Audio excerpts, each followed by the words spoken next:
Hello, welcome to my channel. My name's Justin. I play guitar on songs. I have several songs to get to, but I wanted to talk about this giant pedal board. This is what you're hearing me use every time you watch me play in my home studio here on songs. So I wanted to talk about it, and it's large. I have some really big pedals on it. Also, I would never use this board live. I packed way too much stuff on it, and it's kind of precarious trying to tap dance to each individual switch. You know, if I were trying to put on a show and interact with the crowd and, you know, do a live gig with it, it would be really hard to kind of nail all the switches I'm trying to hit. You know, in the studio when I'm sitting down in front of it and I can reach down and tweak stuff and whatever, it's not nearly as big of a deal.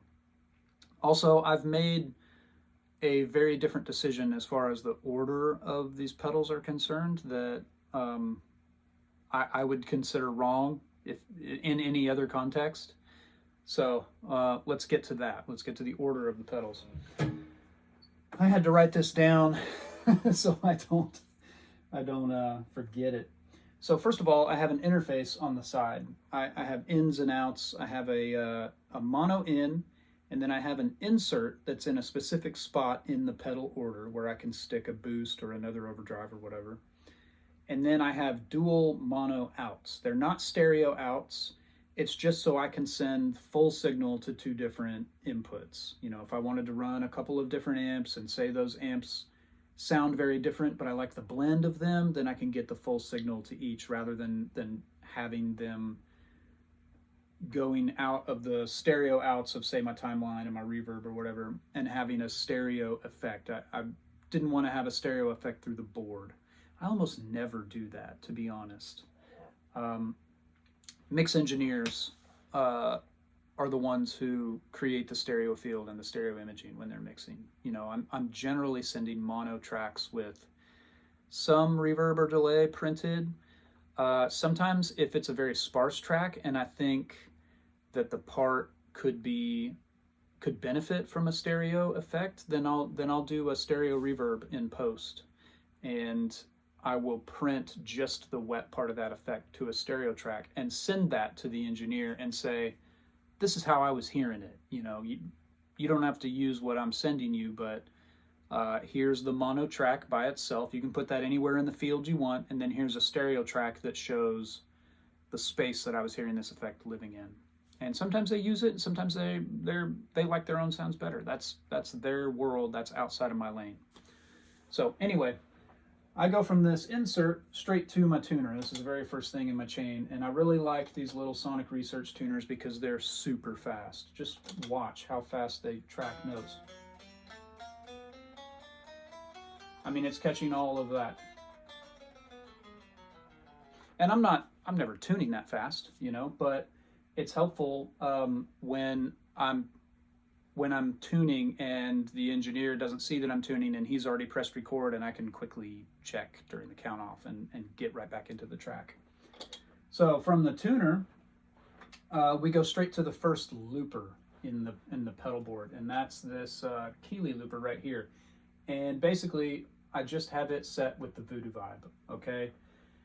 I really like the Voodoo vibe. First of all, here's my just clean sound.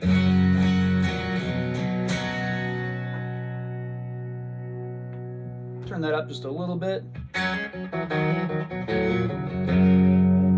Playing the Biscuit. It's so great. I really like it. You're hearing a little bit of reverb. That's from this Boss pedal that everybody used to hate. And then we realized if you just keep all the knobs low, it sounds really good. So you're hearing some of that. Otherwise, you're just hearing my deluxe reverb. I'm going into the deluxe reverb, a late 65. And it's running, as a head, it's running to my Morgan cab in the garage.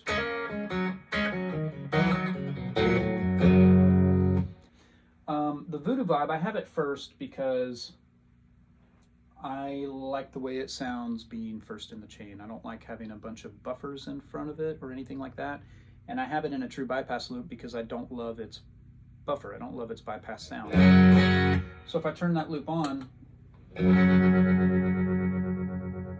This is basically the tremolo, and I think it is one of the best kept secrets out there. This pedal as a tremolo sounds incredible. And that's a pretty deep, like I can change the intensity, slow it down a little bit.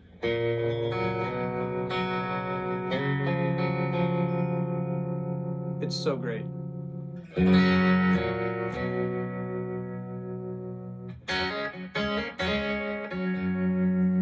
Well, that's not what most people have a Voodoo vibe for. You know, the tremolo, they like the chorus. And basically, all of these knobs are fairly interactive. The intensity knob affects the symmetry, the speed and the symmetry affect each other. Hear how it slows down as I turn the symmetry up?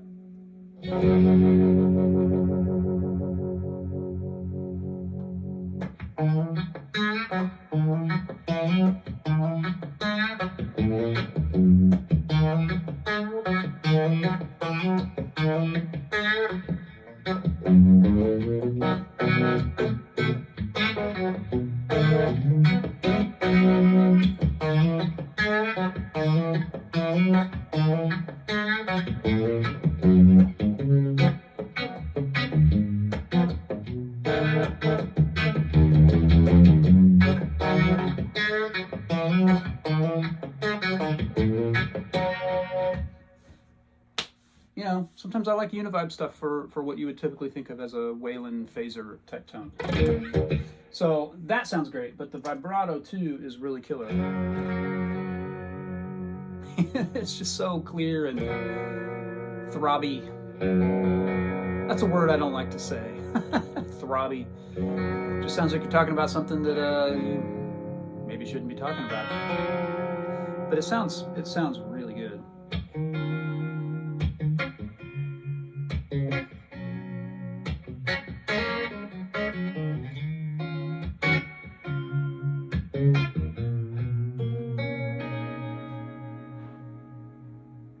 What a great sounding vibrato.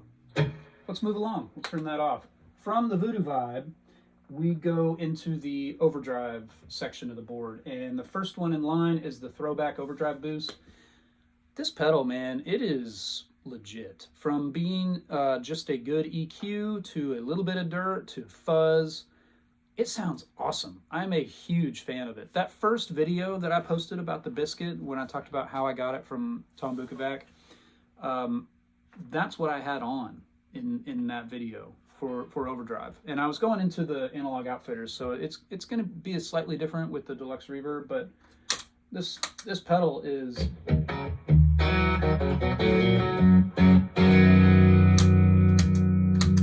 I have it set pretty subtle, but you can, I mean, it gets pretty fuzzy pretty quick.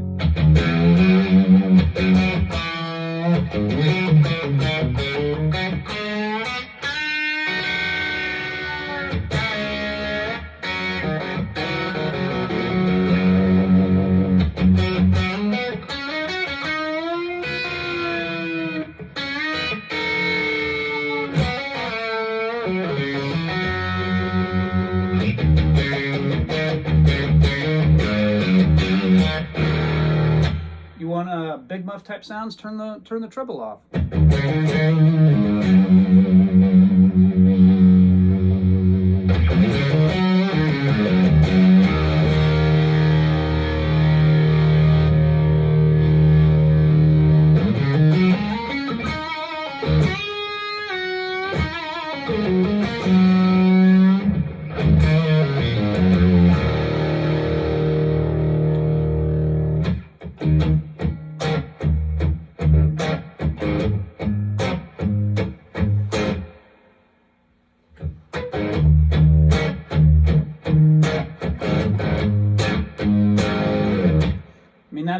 That's treble off, bass at 3 o'clock, and I have the volume rolled back.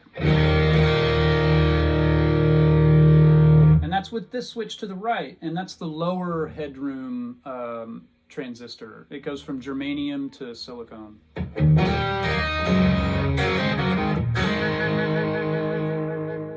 get back to like a somewhat normal EQ.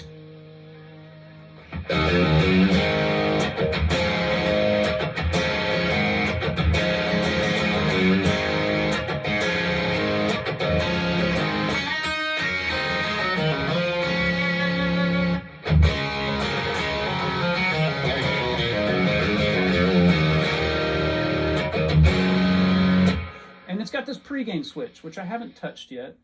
Let's get off the crazy. And it's all back at the volume knob.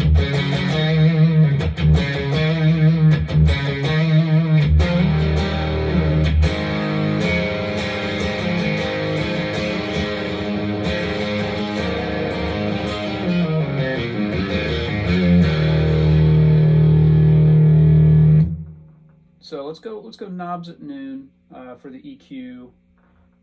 Yeah, and the gain too. And then check out the pre-gain switch. It's pretty subtle. It's not like having a boost, you know, like I remember the full drive had an on, and then you could hit a separate boost and it gave it a few more dB. This isn't, you know, it's not drastic. It's pretty subtle. A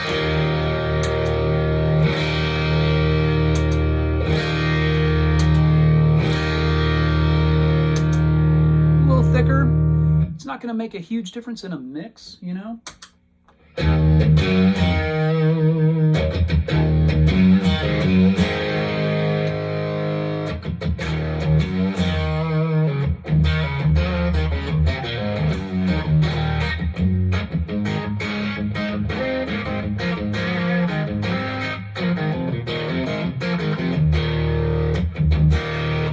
You can start to hear some of the sort of self-collapsing fuzz tendencies on this other transistor. I think that's might be the germanium one. I don't know. I need to look at the manual. Which which transistor are you using when that switch is activated?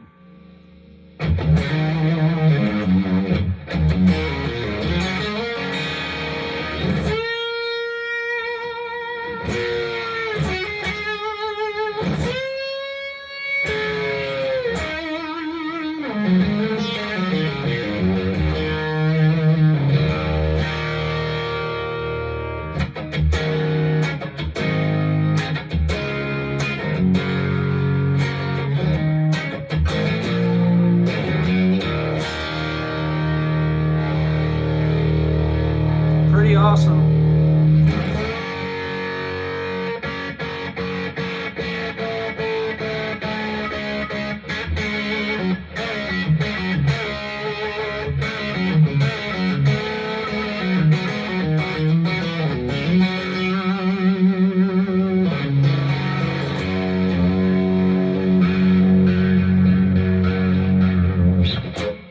Very cool. So after that comes the tilt, and you've probably seen a billion demos and videos on the tilt. I love it. Sean did great. Proud to know the guy.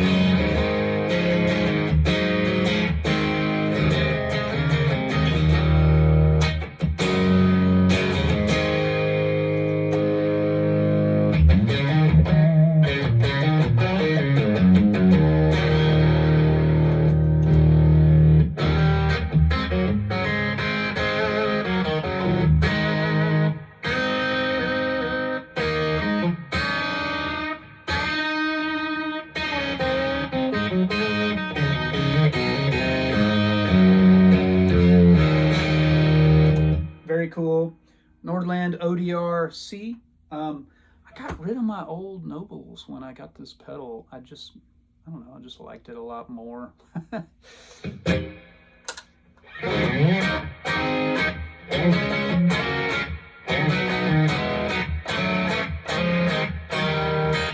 What I like about the Nobles circuit and all of its iterations, almost all of its iterations, is that it sounds like just more of the amp, you know?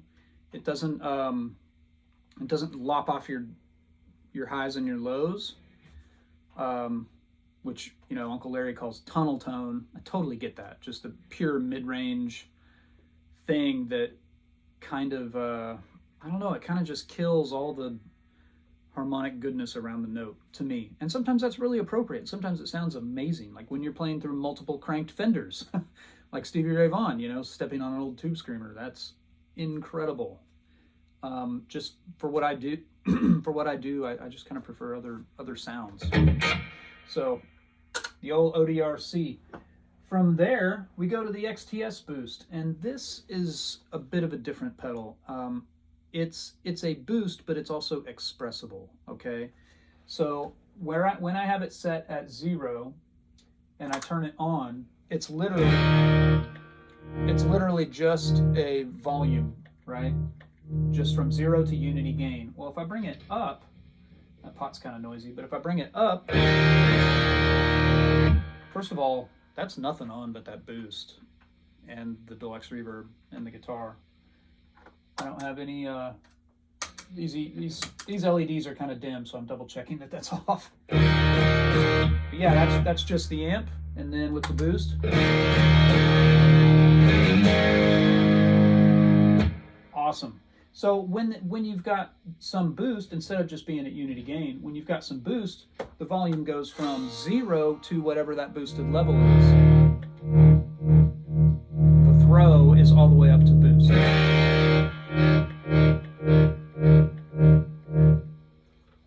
So I know there's some other companies that make a pedal that does that, like Vertex has a clean boost that's expressible that works in the same way.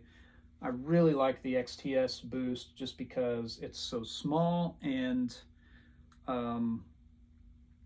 yeah, I basically came to them with that idea, what I wanted, and they said, oh yeah, you mean kind of like, you know, an expressible boost? And I was like, yes, exactly, that'd be great. And so they built me that pedal. I have 2 of them.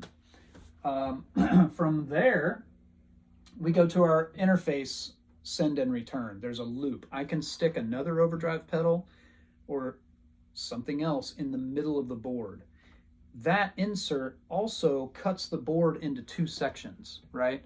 Everything before the insert, which is the Voodoo vibe, the overdrives, and the boost, and then everything after it, which is the rest. So I could use that if I wanted to. I don't typically do this. I like simple, find a good sound, press record, you know. But I could send all the overdrives into the front of the amp, you know, and then go out the front part of the insert, the send of my insert, to the amp. And then I could do the return of the insert and the outs. I could use those in the amp's effects loop. So I could have all the, you know, the reverb, the timeline stuff, the POG, and whatever else that Son of Kong EQ, the chorus, could be in the effects loop. And some guys are like hardcore effects loops users. Like they love having all the modulation and time-based effects and reverb stuff in the effects loop, and I totally get that. I just grew up, I guess, playing effects. I've always put everything through the front of the amp, and I've gotten used to it. It sounds right to me to have an amp like just on the edge of breakup, maybe backed off a hair, or higher, you know, depending on what I'm feeling or whatever, and then just having everything going into the front of it. That's just kind of what I do. So I'm used to that. So anyway, I can stick another pedal in there, and then you see I've got this extra power cable that I'm using to power the reverb, and this is after the entire pedal board, this Boss reverb. So after the interface, we go to the POG, and the POG is awesome.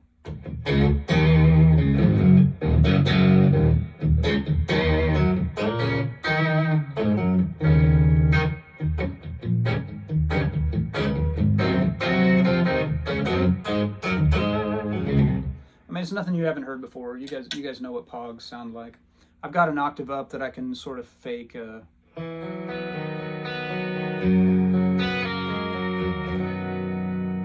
kind of fake a 12 string, you know? Not quite, but it's close. I have some other settings.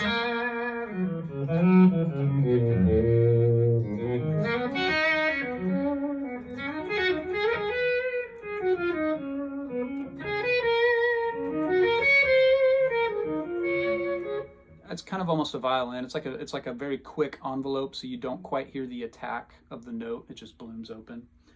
And then I have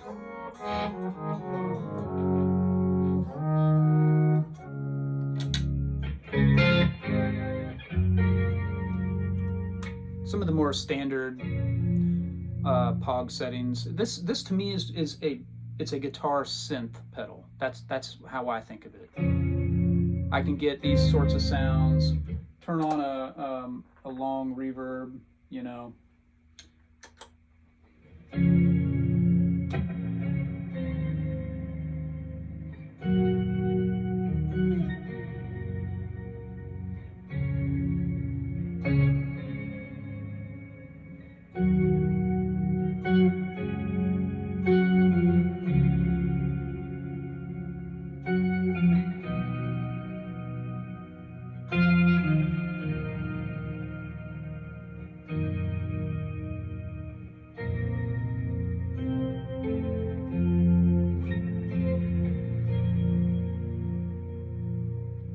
Anytime I need that kind of sound, you know, I'll reach for the old Pog.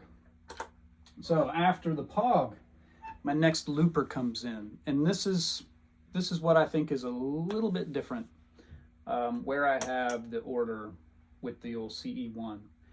The CE1 sounds incredible.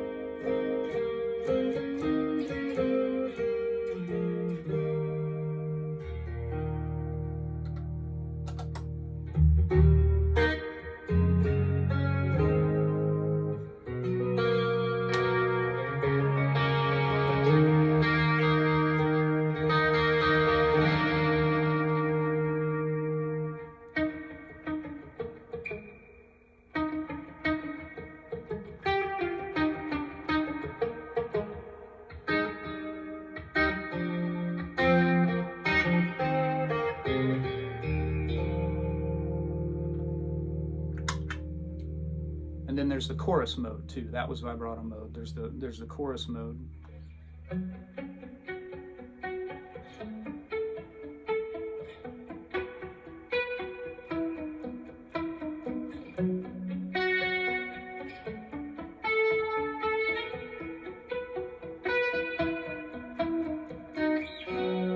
I love it for clean kind of diamonds.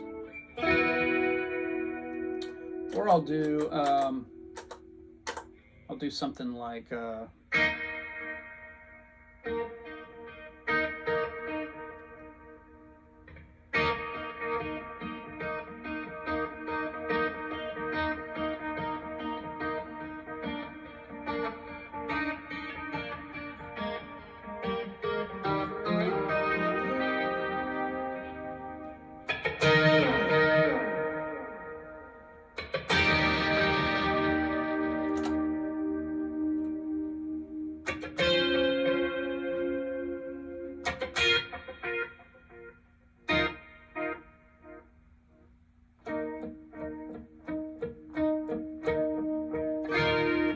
sometimes I like just hitting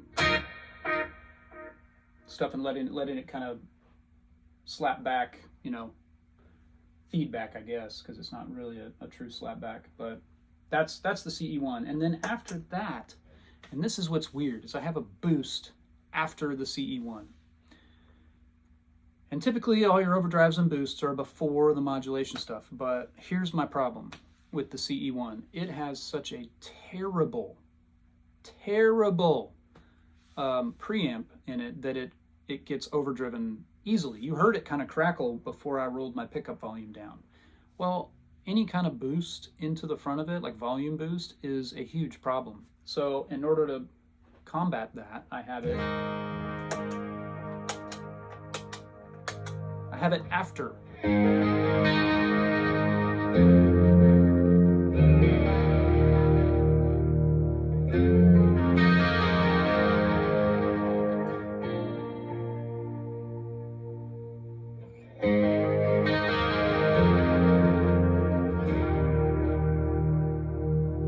I love that pedal.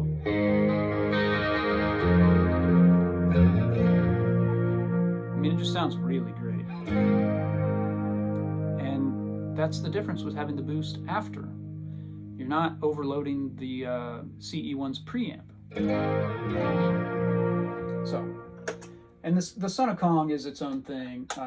Uncle Larry has a great demo video about it, and it does all these cool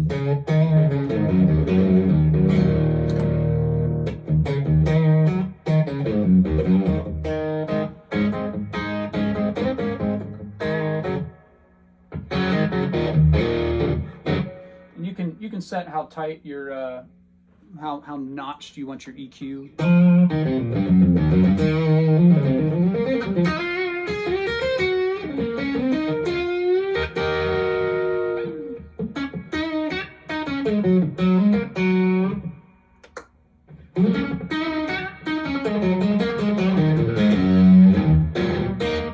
Like that would be a fairly grungy guitar part that I could see playing on something.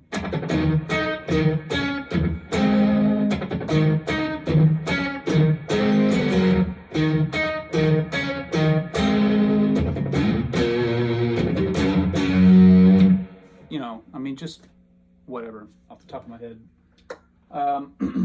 So what's weird about that pedal is that the green light comes on in bypass. Like, green light go means the pedal's off.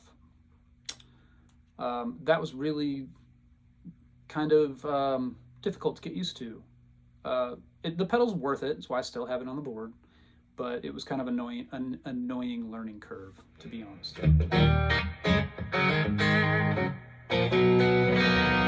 So after the Son of Kong, we get to the timeline section of the board, and I have my Mobius. I have a tube tremolo to pitch vibrato, and then on the next I get to like some of the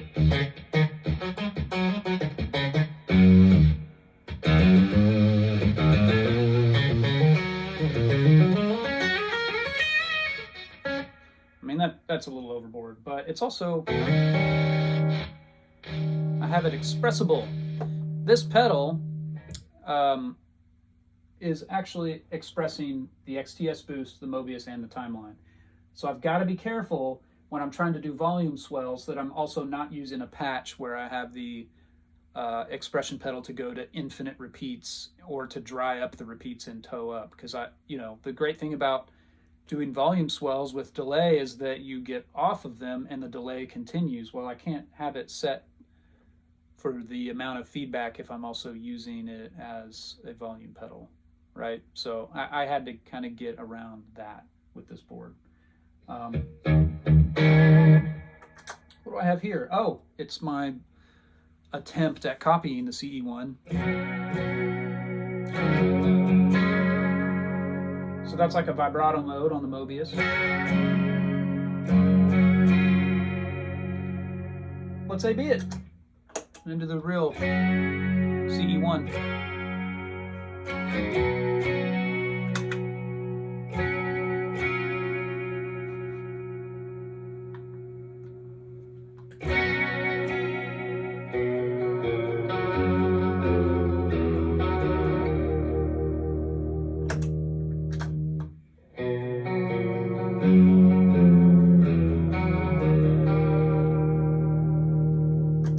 I think the real thing wins, obviously.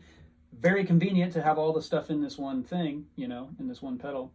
Moving along, I have a wah.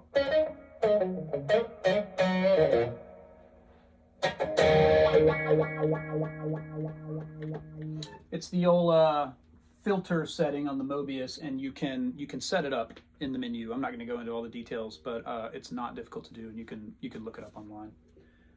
Here I have a helicopter tremolo. I'll go through a couple more of my settings. Oh, here's kind of a Wayland phaser.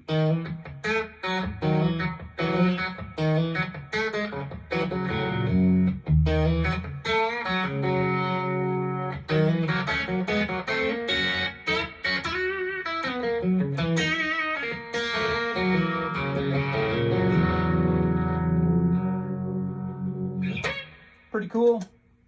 Here's another. Huh.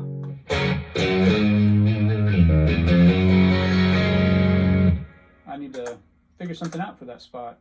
This one is one of my favorites, with a little bit of delay and some reverb.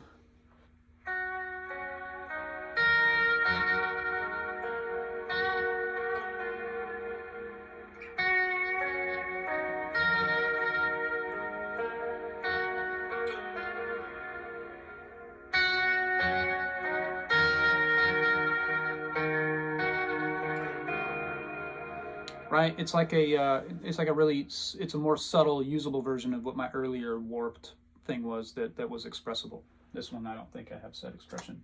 And then there's a B3.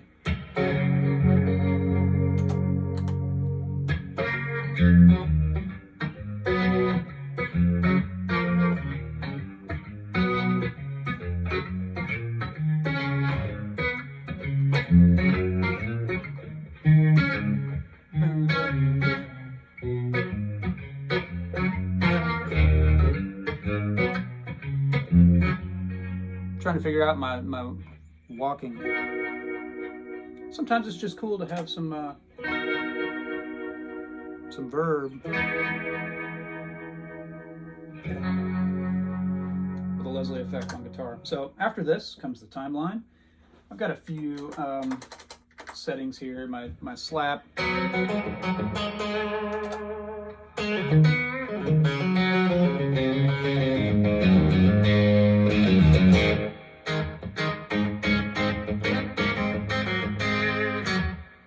And, you know, I can set that to be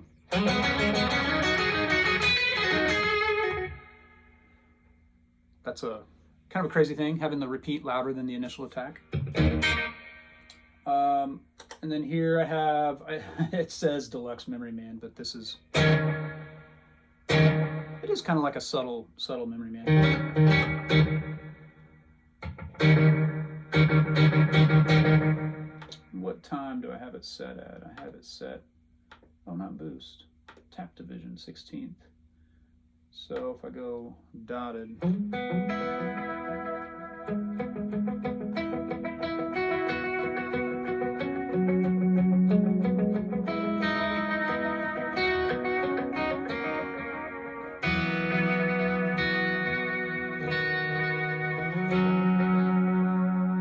great setting.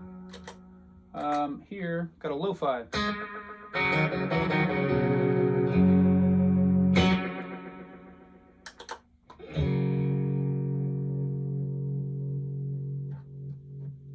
Use the tremolo delay, set to whatever your BPM is, and just have it on full wet.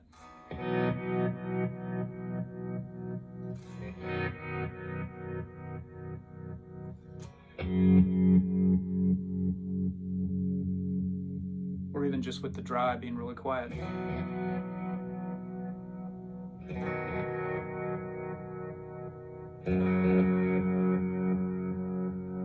Very cool. Then I have some weird, I call this ice cream, I don't know why. I almost never use these kinds of shimmer effects. And then here's one, I'm calling it a slide vibe. I use this for slide. Let me grab a slide here. Guess I can show you what I mean by that.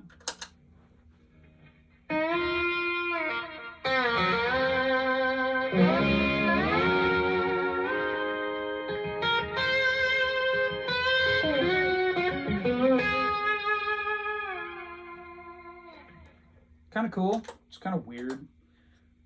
I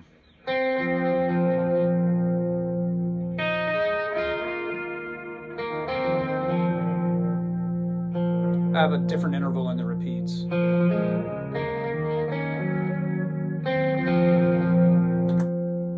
then kind of a tape. That has that real kind of bright, snappy echoplex kind of thing, right? Here's my, I have it called SDD. I was trying to get close to like a Daniel Lanois kind of delay.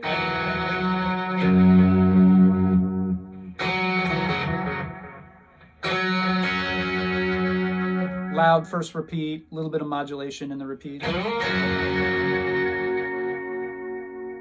can hear the modulation in it, you know. Here's Dirty Buckets. This is just kind of a analog delay with some grit. And I also have this one set to be a few repeats, and then it'll continue and continue and continue with the expression pedal all the way down. From the Timeline, I think all we have left is the Mercury7, which you hear a lot of on my stuff. I really like the plate setting. I like a bright plate. Let's turn off the tank.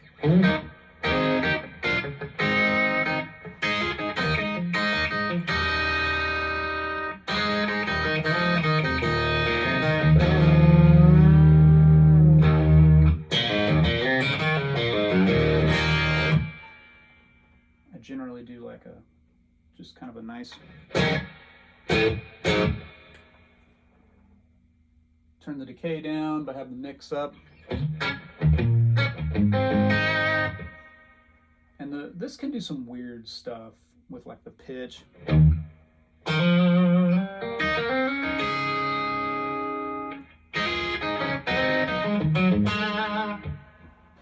What am I hearing? You know what? I've got some of the reverb on from my deluxe reverb amp. Let me turn that off. I'll be right back. Okay. There we go. Now we're just hearing the Mercury7. You hear the octave down?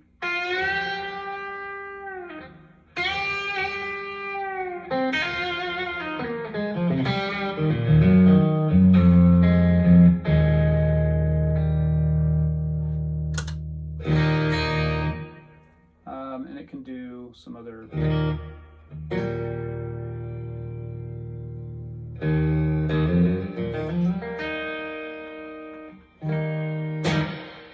I've never used that in a track. And the modulate knob, let's turn all the pitch vector stuff off, but the modulate knob is pretty intense.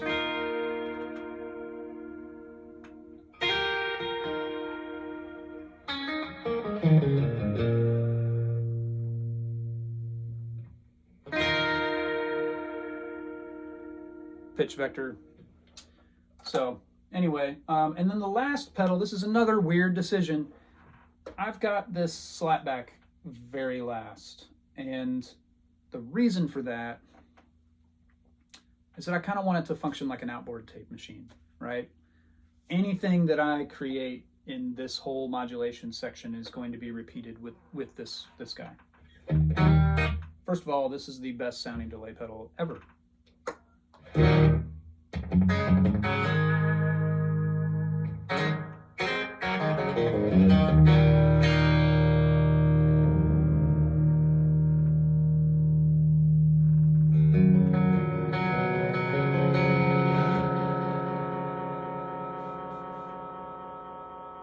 Nothing else does that thing, you know?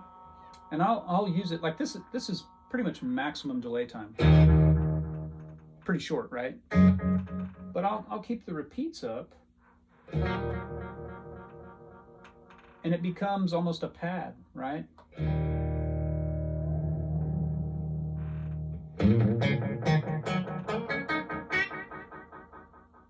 Turn the mix down, add a little reverb.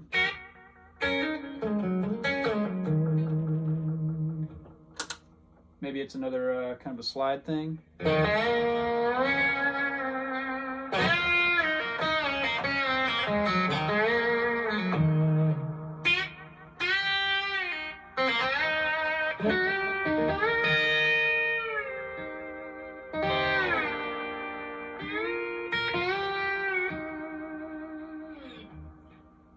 So I dig it. Anyway, that's the pedal board.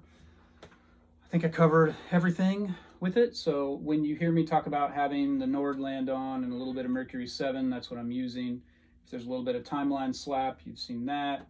The tilt, any sort of modulation that isn't the CE1 or the POG is going to be coming from the Mobius. Sorry, or the Voodoo Vibe is going to be coming from the Mobius. I love the Voodoo Vibe. I mostly use it in tremolo mode. Oh, and sometimes this switch is funny. It's another reason I wouldn't want to use it live. Turn it on and it's not there. I should probably replace this switch or take it apart and clean it out or something. I just haven't done it.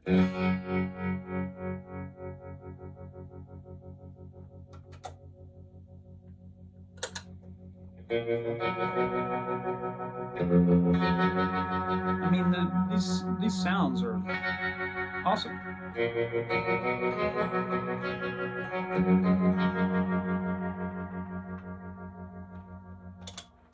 All right, I will see you all later. Have a great week.